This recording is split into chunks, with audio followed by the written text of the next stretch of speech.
പരമകാരുണികരും കരുണാനിധിയുമായ അല്ലാഹുവിൻ്റെ തിരുനാമത്തിൽ തുടങ്ങുന്നു. അൽഹംദുലില്ലാഹി റബ്ബിൽ ആലമീൻ. സ്തുതി സർവ്വലോക പരിപാലകനായ അല്ലാഹുവിനാകുന്നു. അർറഹ്മാനിർ റഹീം. മാലികി യൗമിദ്ദീൻ. പരമകാരുണികനും കരുണാനിധിയും പ്രതിഫല ദിവസത്തിൻ്റെ ഉടമസ്ഥനുമായ അല്ലാഹുവിന് ഇയ്യാക നഅ്ബുദു വ ഇയ്യാക നസ്തഈൻ. നിന്നെ മാത്രം ഞങ്ങൾ ആരാധിക്കുന്നു, നിന്നോട് മാത്രം ഞങ്ങൾ സഹായം തേടുന്നു. ആരാധനയും സഹായാർത്ഥനയും അഭേദ്യമായി ബന്ധപ്പെട്ട കാര്യങ്ങളാണ്. മനുഷ്യർ വിവിധ വ്യക്തികളെയും ശക്തികളെയും ആരാധിച്ചു പോന്നിട്ടുള്ളത് ആരാധ്യരിൽ നിന്ന് അഭൗതികമായ രീതിയിൽ സഹായം ലഭിക്കുമെന്ന പ്രതീക്ഷയിലാണ്.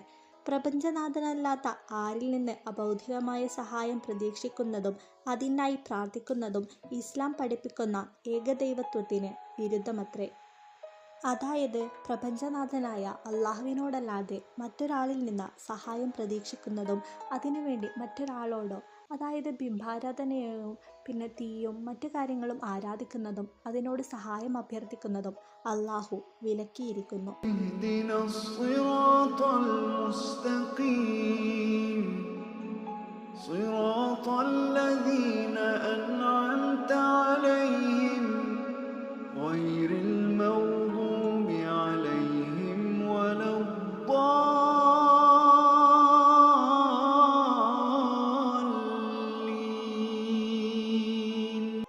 ഞങ്ങളെ നീ നേർമാർഗത്തിൽ അഥവാ നീ അനുഗ്രഹിച്ചവരുടെ മാർഗത്തിൽ ചേർക്കണമേ.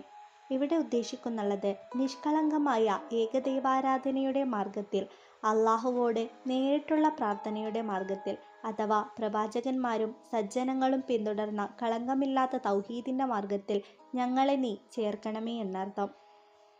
കോപത്തിനിടയായവരുടെ മാർഗത്തിലല്ല, പിഴച്ചുപോയവരുടെയും മാർഗത്തിലല്ല. ഇവിടെ കോപത്തിനിടയായവർ എന്ന പദത്തിൽ പരിധിയിൽ അവിശ്വാസവും സത്യനിഷേധവും മർക്കടമുഷ്ടിയും കൈക്കൊണ്ട എല്ലാവരും ഉൾപ്പെടുമെങ്കിലും പ്രധാനമായി ഉദ്ദേശിച്ചിട്ടുള്ളത് വേദഗ്രന്ഥത്തിൻ്റെ വാഹകരാണെന്നതിൽ അഭിമാനം കൊള്ളുന്നതോടൊപ്പം സ്വാർത്ഥ താൽപ്പര്യങ്ങൾക്കു വേണ്ടി വേദവാക്യങ്ങൾ ദുർവ്യാഖ്യാനം ചെയ്ത നിമിത്തം അല്ലാഹുവിൻ്റെ കോപത്തിന് ഇരയായവരാണ്.